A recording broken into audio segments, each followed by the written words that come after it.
Ok, y muy bien todo. Hemos hablado de la nomenclatura, de cómo vamos a llamar a las neoplasias, dependiendo si son benignas, si son malignas, si son epiteliales o mesenquimales. Pero, ok, eso es cuando ya yo sé que estoy viendo, pero ¿cómo yo sé si es una lesión benigna, o una neoplasia, perdón, benigna o una neoplasia maligna? Tengo que reconocer ciertas características, tanto clínica como macroscópica como microscópica. Veremos que las neoplasias benignas clínicamente son lesiones usualmente de crecimiento lento, mientras que las malignas son de crecimiento rápido. Entonces, si tengo, por ejemplo, un paciente de 18 años que viene a la consulta con una masa en un brazo de 10 centímetros, que es ¿verdad? Relativamente grande, y me dice que tiene 3 meses y ya esa masa tiene 10 centímetros, eso es un crecimiento rápido. Entonces yo voy pensando que probablemente es una neoplasia maligna. Si por el contrario tengo un paciente igual, masculino, con una masa de 10 centímetros en el brazo, pero es, qué sé yo, 40 años, que me dice que tiene 10 años con esa lesión. Entonces ya yo noto que es un crecimiento lento. Lo más probable es que es una neoplasia benigna. ¿Ok? Entonces, ¿qué otras características, qué contraste vamos viendo? Las benignas tienden a tener una cápsula o estar bien delimitada, mientras que las malignas tienen ausencia de cápsula. Las benignas tienen un crecimiento expansivo, es decir, como que empujan al tejido de al lado, mientras que las malignas tienen un crecimiento infiltrativo, se meten entre el tejido, no lo empujan, sino entre las células del tejido normal. Las benignas tienden a ser móviles, mientras que las malignas tienden a ser fijas. Como lo mencioné ahorita, tienden a ser bien delimitadas estas benignas, mientras que las malignas son mal delimitadas. Usualmente la superficie de las benignas es regular, mientras que las malignas tienden a ser irregular. Y vamos a ver que si en medio de una tumoración yo observo áreas de necrosis o hemorrágica, eso ya me inclina a un diagnóstico de malignidad, porque los tumores benignos no hacen necrosis, no hacen hemorragia. Y obviamente, un signo inconfundible es la metástasis. Solamente las neoplasias malignas hacen metástasis. Una neoplasia benigna nunca va a ser metástasis. O mejor dicho, todas las malignas son capaces de hacer metástasis, porque no es que todas te van a hacer una metástasis, pero son capaces de hacerlo. La benigna nunca la va a hacer porque no tiene la capacidad. Y obviamente, como le mencionaba ahorita, el paciente, aquel que tenía 40 años y que probablemente tenía 10 o 15 años con esa anulación en el brazo, no amenazan la vida. Es una tumoración, es una sobrelevación que me distorsiona, que se ve feo, que molesta, pero no se va a morir de eso. A diferencia de las malignas que amenazan con la vida. El paciente se muere si no se trata. Aquí tenemos un ejemplo de un lipoma, que recordamos que es una neoplasia mesenquimal benigna del tejido adiposo. Miren cómo parece estar encapsulada y está bien delimitada. Veo dónde termina el tejido adiposo normal y miren dónde se delimita la lesión neoplásica. Aquí tenemos un adenoma de tiroides, es decir, me está diciendo benignidad. Miren que esta lesión encuentro que está bien delimitado donde empieza el tumor y donde empieza el tejido sano. Aquí con referente a lo que le decía el tumor benigno, que tiende a estar bien delimitado o tener una cápsula y tiende a hacer un crecimiento expansivo que empuja los tejidos. Miren aquí un leiomioma, que es una neoplasia del músculo liso a nivel del útero, cavidad endometrial, miometrio, cervix, y miren cómo tengo esta gran masa que aunque es grande comparado con el útero, miren que está bien delimitado donde termina el útero, donde comienza esa neoplasia benigna. Aquí tengo el tumor maligno, como decía, tiene unos bordes irregulares, no hay cápsula, puede presentar necrosis y hemorragia, y tiende a hacer invasión de vasos o ganglios linfáticos y también puede presentar invasión sanguínea y metástasis a otros. Aquí tengo un adenocarcinoma de colon, miren mi mucosa normal y miren cómo empieza a crecer esta tumoración, distorsionándome toda esa pared intestinal. Miren que aquí yo puedo ver prácticamente mucosa muscular y aquí la serosa. Miren cómo aquí se pierde esa continuidad. Incluso en la grasa periférica ya puedo reconocer un ganglio linfático que tiene metástasis tumoral. Miren que tiene la misma coloración del tumor, la encuentro aquí en el ganglio. Cuando hay metástasis a los ganglios, ya eso es un peor pronóstico. Miren aquí cómo me ha distorsionado toda la estructura de esa pared intestinal, ya microscópicamente. Miren cómo se mete incluso hasta la serosa aquí y aquí. Aquí miren también la forma irregular, estrellada. Esto es un carcinoma de mama. Aquí tenemos una vesícula.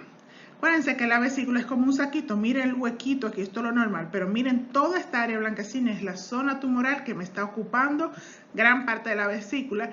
Y en este caso ya me ha hecho metástasis o ha infiltrado a un ganglio que se encuentra normalmente en el cuello de la vesícula biliar.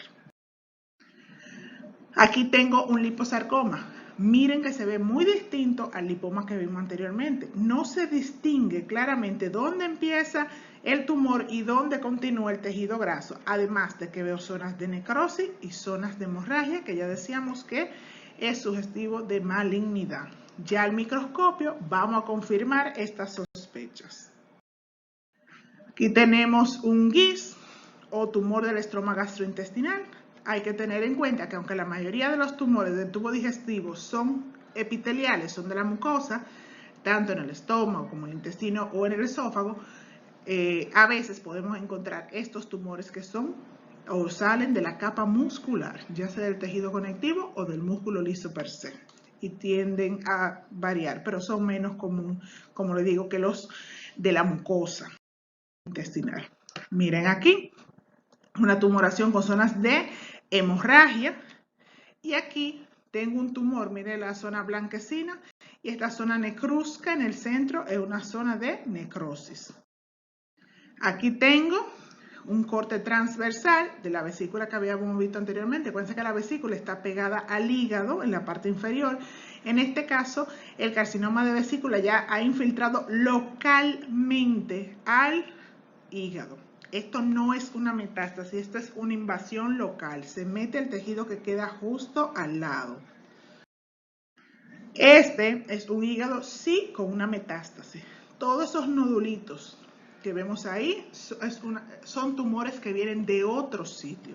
Vamos a ver más adelante cuando hablemos de metástasis que los órganos que más metástasis reciben son hígado y pulmón.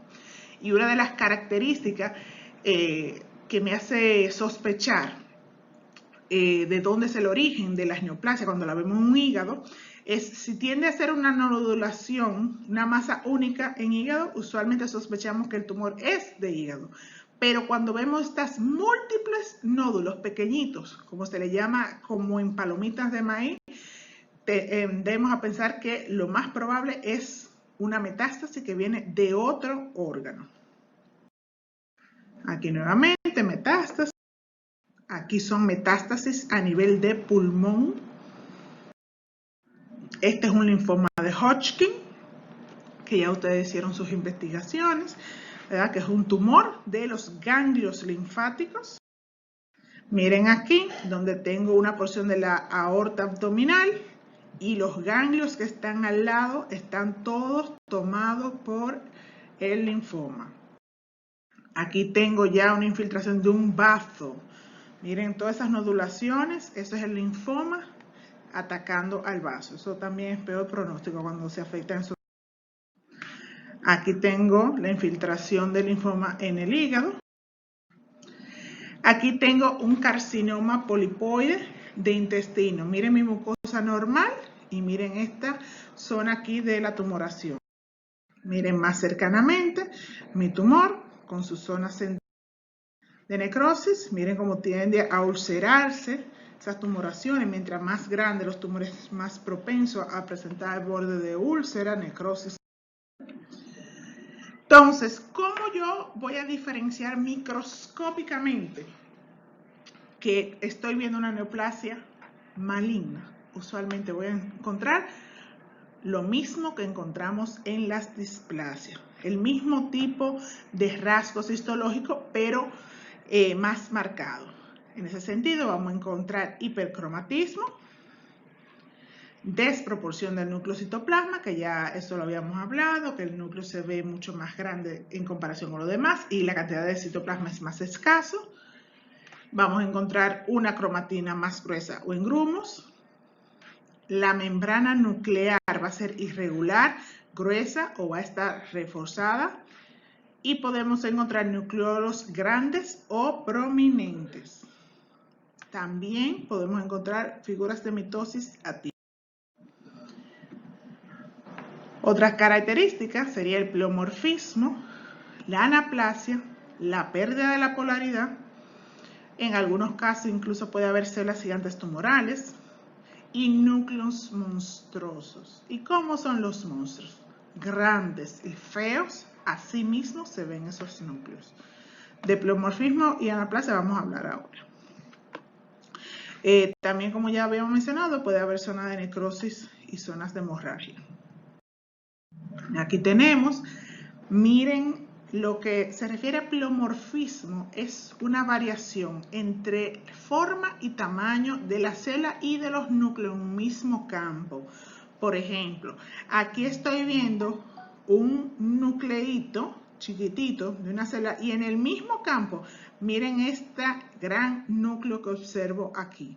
Aquí nuevamente, miren este núcleo, su citoplasma, pero miren en este caso, el citoplasma no se ve, está borrado. La membrana que usted ve ahí en la orilla redoblada es la membrana del núcleo y ese punto morado en el centro es el nucleolo que está marcadamente evidente. Normalmente los nucleolos son como estos dos que se ven en este núcleo chiquitito, si es que se ven. Miren el gran tamaño. En este caso incluso miren otro núcleo abierto con esos dos nucleolos prominentes. Aquí tengo una figura mitosis atípica, parece un hombrecito bailando. Y aquí nuevamente las alteraciones de los núcleos, la hipercromasia, membrana nuclear que puede variar de abierta a densamente compacta. Miren aquí nuevamente el núcleo con ese nucleolo evidente, las mitosis atípicas aquí y aquí. Aquí tengo formación de células gigantes de esas tumorales. Aquí nuevamente. Y aquí vemos la distorsión que observamos. Claramente es un adenocarcinoma porque tiene formación de glándulas y miren la irregularidad de esas células y de esos núcleos. La diferenciación se refiere al grado en que las células neoplásicas se asemejan o no a las células normales equivalentes, tanto morfológica como funcionalmente. Esto quiere decir, por ejemplo, tengo neoplasias, habíamos hablado benignas y malignas. Las neoplasias benignas muchas veces da trabajo incluso reconocer, en el caso, por ejemplo, del tejido adiposo, del lipoma, da trabajo diferenciar el lipoma del tejido adiposo normal, porque usualmente la diferencia es la cápsula que presenta, porque sus células se parecen mucho histológicamente. Entonces, al parecerse tanto al tejido normal, estas serían unas neoplasias bien diferenciadas. Todas las neoplasias benignas son bien diferenciadas, por eso no nos molestamos en ponerle el grado de diferenciación. Ahora bien, en el caso de las neoplasias malignas no es así. En el caso de las neoplasias benignas tengo bien diferenciada, moderadamente diferenciada y poco diferenciada, según se parece, como ya habíamos dicho, o no a las células normales del tejido. Ya usted sabe entonces que una neoplasia poco diferenciada casi no se parece a la célula original. Por ejemplo, si yo tengo un carcinoma escamoso poco diferenciado, quiere decir que probablemente incluso me dé trabajo hacer el diagnóstico, no de un cáncer. Estoy clara, usualmente en los poco diferenciados estamos claros siempre que son neoplasias malignas, pero a veces nos da trabajo diferencial de dónde se originó. Si fuera una neoplasia poco diferenciada, por ejemplo, en un brazo, nos quedaría la duda de, ok, es mala, muy mala porque es poco diferenciado. Eso también tiene que ver con el grado de agresividad. Pero, ¿y de dónde se originó? ¿Son células escamosas? ¿Son células basales? ¿Son células de tejido conectivo? ¿Son células del músculo? Entonces ahí viene el asunto que nos ayuda mucho de la inmunistoquímica, muchas veces para determinar ese origen celular, debido a que el grado de diferenciación a veces no nos permite reconocer cuál era la célula original de donde nació ese cáncer. Entonces, la otra característica que vamos a ver también es la anaplasia, que es la falta de diferenciación y también se asocia mucho a la agresividad del tumor. Eso quiere decir que la célula regresa histológicamente a su célula madre. Acuérdense que en la vida embriológica partimos de una sola célula que se divide y se va diferenciando. Y una dice, yo voy a hacer una uña, la otra va a ser el epitelio escamoso de la piel, la otra va a transformarse en un diente y así sucesivamente. Pero ella regresa, vamos a decir que esa es su forma adulta, y ella regresa a ser como un niño, como su célula madre original, que pudiera ser cualquier tipo de célula. Entonces, nuevamente, también cuando hay mucha anaplasia, se ve muy distorsionada la célula y a veces se nos dificulta hacer un diagnóstico. Entonces, miren acá, donde tenemos, vamos a marcar acá, tenemos el leiomioma versus el leiomyosarcoma. Miren que ambos son de músculo liso, pero aquí hay cierta uniformidad en la distribución de las células, mientras que aquí están distorsionadas. Tengo núcleos, como ven aquí, muy hipercromáticos y muy irregulares en su forma. Miren aquí, esto es un tumor típico anaplásico. Mientras más anaplásico, más poco diferenciado es. Ahí sabemos que es una neoplasia maligna, pero fácilmente desconocemos cuál es el origen, si es escamoso, si es linfoide o si es incluso muscular. Miren aquí la gradación, como me va comparando un adenocarcinoma bien diferenciado. Reconozco que se origina de glándulas, pero me puede incluso entrar la duda si es solo un adenoma o si realmente es un adenocarcinoma. Aquí estoy claro, ya que es un adenocarcinoma.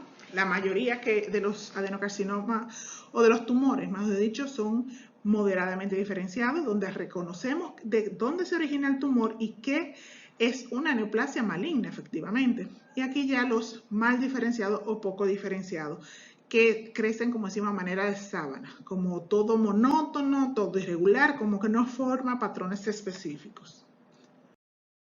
Aquí miren toda esta distorsión desde que vemos una formación de una glándula como mal formada, ya sabemos que es un adenocarcinoma moderadamente diferenciado.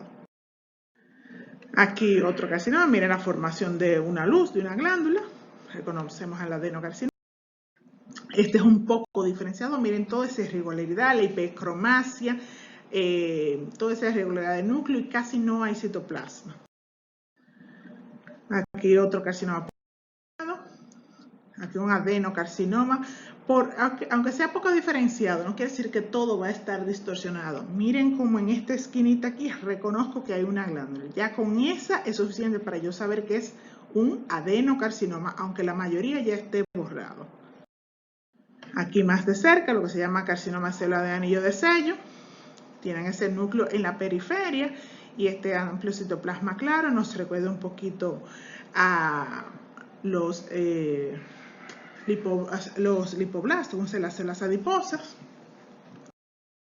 Esto es un linfoma tipo MALT, es decir, es un linfoma que se origina del tejido linfoide de las mucosas del tubo digestivo. Sí, también ahí se pudieran presentar. Lo común es que sea de los ganglios linfáticos, pero donde quiera que hay tejido linfoide existe la posibilidad de que se produzca un linfoma.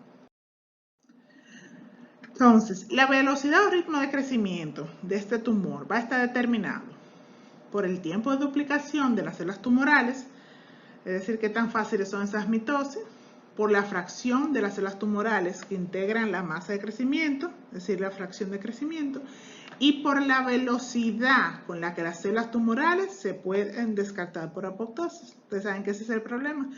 Cuando el cuerpo detecta una alteración y trata de eliminarla por apoptosis, pero cuando ya tengo un crecimiento tumoral, usualmente la división mitótica de esas células tumorales es más rápida que la rapidez con la que yo pudiera eliminar la célula por apoptosis. Entonces, la invasión o infiltración local es una característica de las neoplasias malignas. Recuerden que las benignas, les dije, empujan el tejido normal. Las malignas infiltran, se meten entre las células. Y junto con la metástasis es el dato más confiable para hacer un diagnóstico entre y maligno. Entonces, ¿a qué nos referimos cuando hablamos de carcinoma in situ? Los carcinomas in situ son lesiones preinfiltrantes, ya tiene todas las características de una neoplasia maligna, pero todavía respetan la membrana basal. ¿Recuerdan cuando hablábamos de displasia? Que les decía que la displasia de alto grado, CONIC3, equivalía a un carcinoma in situ, porque todavía respetaba la membrana basal, pero todo el epitelio ya estaba afectado. La buena noticia es que el carcinoma in situ tiene buen pronóstico. Usualmente es curable en un 100% cuando lo detectamos en esa etapa si se le da tratamiento inmediato. Los lugares más comunes para encontrar este carcinoma en esa etapa in situ son el carcinoma del cervix y el carcinoma ductal. Aquí estamos viendo la infiltración a nivel de la pared intestinal. Es la clasificación de Aster-Collins para el carcinoma colorectal. Aquí nuevamente, como va invadiendo mucosa muscular y serosa. Microscópicamente, así podemos ver esas neoplasias, aquí in situ de mama, aquí in situ del cervix. Entonces, las metástasis, ¿qué son? Son implantes del tumor que no guardan continuidad con el tumor primario. ¿Recuerdan cuando yo les decía de la vesícula ahorita? Estos son implantes tumorales a distancia. Es una paciente que, por ejemplo, tiene un cáncer de mama y se le va al cerebro. Es un paciente que tiene un cáncer de próstata y se le va al hueso. O es una paciente que tiene un adenocarcinoma de colon y se le fue a pulmón. ¿Okay? Se refiere cuando viaja a distancia. ¿Qué hay que tener? Como le dije, la metástasis es una característica de los cánceres. Solo los tumores malignos pueden hacer metástasis. Pero incluso toda regla tiene una excepción. Existen dos tipos de cáncer que no hacen metástasis aún siendo malos, que son el glioma, un tumor de cerebro, y el carcinoma vasocelular, que ya habíamos mencionado, que es un cáncer de las células basales de la piel. ¿Okay? El problema, aproximadamente un 30% de los pacientes al momento del diagnóstico ya presentan metástasis. Y cuando hay metástasis, esto me da un peor pronóstico para el paciente. ¿Cuáles son las tres vías por las que puede ocurrir la metástasis? Por siembra en cavidades y superficie serosa, por diseminación linfática y por diseminación hematógena. La siembra en cavidad y superficie serosa también es llamada carcinomatosis peritoneal, porque usualmente se presenta en el peritoneo, pero también pudiera hacerlo en la pleura, el pericardio, en la superficie articular o a nivel de la zona aracnoide. Frecuentemente, ¿quién me produce esta carcinomatosis peritoneal? Los tumores más comunes que hacen esto son el adenocarcinoma mucinoso del apéndice fecal, sí, en el apéndice puede presentarse un tumor, y el carcinoma de ovario, ¿ok? Usualmente son cistoadenocarcinoma de tipo mucinoso los que tienden a hacerme esta carcinomatosis. En esos casos se le llama pseudomixoma peritoneal. Miren aquí las nodulaciones en el peritoneo. Miren aquí numerosos. Todas esas nodulaciones amarillentas, blanquecinas son carcinomatosis peritoneal. Es siembra de tumor en todo el peritoneo. La otra forma es la diseminación linfática, es decir, que me afecta los vasos linfáticos y ganglios linfáticos. ¿Okay? Por la vía de los vasos linfáticos llega hasta el ganglio. Esta es la vía más utilizada por los carcinomas. Miren que dice la más utilizada, no la única. ¿Ok? Porque existen otras vías, otros tumores que pueden utilizar otras vías, pero usualmente los carcinomas son los que usan la vía linfática. ¿Y cuáles son los órganos más frecuentemente afectados? Hígado, pulmón, cerebro, huesos y riñones. Los que menos reciben metástasis, tiroides, músculo esquelético, mama, útero y trompa. Recuerden que mama es el cáncer número 1 que manda, pero ella no recibe de otro lado. También hay que tener pendiente de todas formas que algunos sarcomas pudieran utilizar esta vía. El ganglio linfático centinela. Eso tiene que ver. Ustedes recuerdan cuando hablábamos del cáncer de mama, que normalmente se podía irradiar a esos ganglios de la zona axilar, que por eso usualmente operábamos, quitábamos la mama y quitábamos los ganglios. La idea del ganglio centinela es que cuando el tumor manda metástasis, usualmente pasa por un primer ganglio y después hacia los demás. Entonces, la idea es hacer una tinción con medio de contraste y el primer ganglio que se tiña, ese es el centinela, se saca y se manda a hacer una biopsia. Si no tiene tumor, quiere decir que ninguno de los otros tiene tumor. ¿Ok? Si el primero no tiene, los otros no pueden tener. Ahora bien, si este tiene, probablemente los otros sí. Entonces ahí se recomienda sacar todos esos ganglios. Entonces, normalmente, miren aquí la mama, la vía de los ganglios axilares.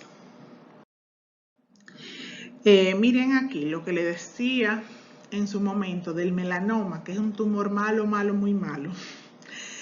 Siendo una neoplasia de las células névicas a nivel de la piel, teniendo un pequeñísimo tamaño, como vemos aquí, es capaz de hacer una metástasis a un ganglio.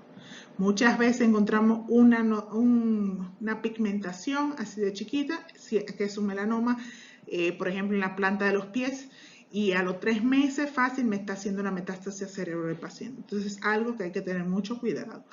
Usted ve una manchita, una sobrelevación en la piel de color negruzca de un crecimiento rápido, vaya al dermatólogo a chequearse. La mayoría de las manchitas sobrelevadas son nevos, son neoplasias benignas, pero si usted ve que está creciendo rápidamente, vaya al dermatólogo a chequeárselo y si es necesario hacerse la biopsia para descartar que no sea un melanoma. Por suerte no son tan comunes. Aquí, si fuera a nivel de cervix, las cadenas ganglionares que se verían afectadas. El adenocarcinoma de colon, que ya habíamos visto, miren cómo hacía la metástasis a los ganglios ahí de la región de la grasa pericardial. Esto es un ganglio. ¿Por qué está negrito? Porque está totalmente tomado por un melanoma que hizo metástasis al ganglio. Aquí vemos las células tumorales viajando por un vaso linfático que puede producirme, lo que ya ustedes vieron en la clase de trastorno hemodinámico, un émbolo tumoral. Miren aquí en esta vértebra, todas esas zonas oscuras son metástasis de un melanoma. Miren aquí, metástasis a hígado, más metástasis. Entonces, la otra vía de diseminación es la vía hematógena. Y esta es la más utilizada por los sarcomas. Viajan por los vasos sanguíneos, no por los vasos linfáticos. Pero miren que me dice que es la más usada, pero no es tampoco exclusiva del sarcoma. ¿Por qué? Porque algunos carcinomas, como el carcinoma del tiroides, la próstata, riñón e hígado, le gusta utilizar esta vía hematógena, ¿ok? Y pueden producir trombos tumorales. Los órganos más frecuentemente afectados, nuevamente pulmón e hígado. Es decir, que de manera general los órganos que más reciben metástasis son pulmón e hígado. Miren aquí, tengo un vaso sanguíneo y miren las células tumorales en su luz produciendo tumoral. Aquí más émbolos tumorales en la luz de este vaso linfático. Aquí la tumoración en medio del vaso sanguíneo. Las manifestaciones clínicas de las neoplasias son muy variables. Va a depender de esa manifestación que va a presentar el paciente, depende de la localización del tumor, de la presión que éste ejerza sobre estructuras adyacentes, de si tiene una actividad funcional.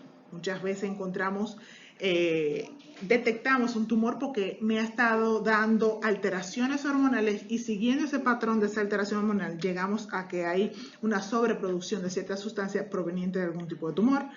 También puede haber zonas de hemorragia, ulceraciones, la metástasis, infecciones secundarias, rupturas vasculares, caquesia o rupturas también del propio tumor.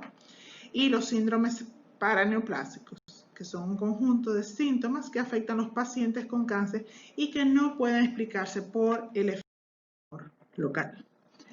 El dolor de cabeza, la clasificación de los tumores. La gradación y estratificación del cáncer se usa ¿para qué? Para establecer un patrón comparativo entre un hospital y otro. Ajá, ¿y con qué fin? Con el de hacer un diagnóstico correcto y establecer un tratamiento final, porque ¿qué es lo que queremos? Sanar al paciente. Entonces, lo utilizamos como para establecer un protocolo de seguimiento, de tratamiento y de mejoramiento de ese paciente. Entonces, es importante la gradación del tumor, como habíamos hablado ya de lo de bien diferenciado, moderadamente diferenciado o poco diferenciado, pero también la estadificación, que se basa en la extensión que tenga el cáncer en el paciente y se establece según el tamaño de la lesión primaria, la propagación a los ganglios linfáticos regionales y la existencia o no de metástasis a distancia. En este sentido, el sistema de estadiaje más empleado es el TNM. T, el tamaño del tumor. N, de lymphatic nodule, porque en inglés node es el nódulo o ganglio linfático, y M, de metástasis a distancia.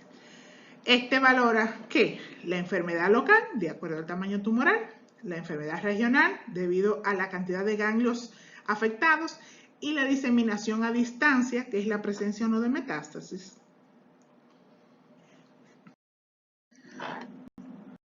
Entonces, ¿cómo determino el T del TNM, el tamaño tumoral? Cada órgano tiene su propio TNM, pero hay como una regla general del TNM. Vamos a tener T1, T2, T3, T4. Para los órganos sólidos, un T1 es aquel tumor que mide menos de 1 centímetro, del tamaño como de un pitipón. Si el tumor mide más de 1 centímetro y menos de 2 centímetros, como el tamaño de un maní más o menos, es un T2. Si mide más de 2 centímetros, pero menos de 4, que sería más o menos el tamaño de una nuez, es clasificado T3. Y si mide más de 5 centímetros, es como el tamaño de un limón, estamos hablando de un T4. ¿Ok? Pero además de estos, tengo TIS, que se refiere cuando el carcinoma es in situ. Tengo TX, cuando yo no sé cuál es el tamaño del tumor. ¿Y cómo que yo sé, cómo que un tumor yo no sé el tamaño? Puede ser que yo no lo pueda accesar directamente, que es inespecífico la radiografía, la tomografía, la sonografía, y no lo saca, y todavía no lo he extirpado el tumor. No tengo un tamaño exacto. O puede ser que encontré la metástasis primero y todavía no sé dónde está el primario y no tengo idea de qué tamaño pueda tener, entonces ahí yo utilizo TX. T0, adiós, uno diría, pero ¿y cómo es posible T0? T0 lo reservamos para, nuevamente, cuando encontramos la metástasis, pero buscamos y buscamos el primario y después de buscarlo no lo encontramos. ¿Ok? TX es cuando no sé, no he buscado y no sé. T0 es cuando lo busqué y no lo encontré. A veces pasa, recuerdan cuando hablábamos de la necrosis tumoral, que decíamos que hay algunos tumores que crecen tan rápidamente que ellos mismos se autoeliminan, porque crece tan rápido, no hay suficiente vaso sanguíneo y se muere. Entonces, a veces crecen tan rápido que da metástasis a distancia y cuando usted encuentra entonces la metástasis y empieza a buscar el primario solo se murió. Eso entonces, después de haberlo buscado, si no lo encontramos, sería un T0. Ok, en cuanto a las estructuras tubulares, como esófago, estómago, vejiga, intestino grueso y delgado, el T, como no son órganos sólidos, se toma de una forma diferente. Un T1 sería el que se limita a la mucosa. Un T2 sería el que abarca mucosa y penetra la muscular. Un T3 es el que atraviesa la muscular y llega a la serosa. Y un T4 sería el que atraviesa totalmente la serosa y a la grasa adyacente. Entonces, ¿cómo determino el N del TNM? Nuevamente, puedo tener N1, N2, N3. Como les decía, eso va a depender del órgano. En el caso de la mama, por ejemplo, si tengo afectado entre 1 y 3 ganglios de la axila, va a ser un N1. Si tengo de 4 a 6 ganglios, N2. Y si tengo más de 7 ganglios afectados, es un N3. Pero si yo estirpo la mama y cuando lo saco, qué sé yo, saco 15 ganglios y los ganglios eran reactivos y no tienen tumor, es un N0. Entonces busqué los ganglios, los revisé, los vi a microscopio y no tienen tumor, son N0. Ahora bien, puede ser que yo haga una biopsia local de la mama, la primera biopsia, y ahí es que descubro que la paciente tiene cáncer y todavía no sé cuántos ganglios tiene la paciente tomado porque no le he operado, no le he sacado los ganglios. Entonces eso es un NX. Desconozco si tienen o no tumor esos ganglios. ¿Ok? Aquí los diferentes ganglios, ¿verdad? A nivel de la tráquea, cerca de los principales. Entonces, el M. El M es la metástasis a distancia, cuando ya se fue para cerebro, ya se fue para hígado, para pulmón. Entonces, si hago su radiografía, tomografía y demás, y encuentro que el paciente tiene una masa, la paciente es un cáncer de mama y tiene una masa en hígado, por estudios de imágenes, bueno, eso es un M1. Ya encontré que está fuera del primario. Yo le hice su sonografía, tomografía y todos los estudios del lugar y no encontré, es M0. ¿Ok? Y si el paciente no se ha hecho todavía ninguno de los estudios complementarios, es MX. Que el paciente vino donde usted le dijo, sí, yo me hice todos los estudios, pero se me quedaron, se perdieron. Eso es, pero el doctor me dijo que estaba bien. Eso es MX. Hasta que usted no vea esos reportes, es MX. Usted no sabe si tiene o no tiene. Ahora bien, pregunta. Le dije que si se fue, por ejemplo, es un problema de intestino grueso, un adenocarcinoma de colon, y encontré una masa en pulmón, es M1. Pero ¿qué hay si yo en el paciente encuentro una masa en pulmón y una en cerebro? Sigue siendo M1. Pero que tiene masa en hígado, en pulmón y en cerebro, son 3 sitios, sigue siendo M1. A partir de que el tumor se salió del lugar primario, es M1. Y ya en el momento que usted tiene una metástasis a distancia, es peor pronóstico. Ese peor pronóstico, ¿de dónde lo sacamos? Y aquí, de la clasificación del TNM, la hacemos combinando ST, SN y SM que habíamos sacado previamente. Noten aquí que el estadio 0 es para los carcinomas in situ, los tumores in situ.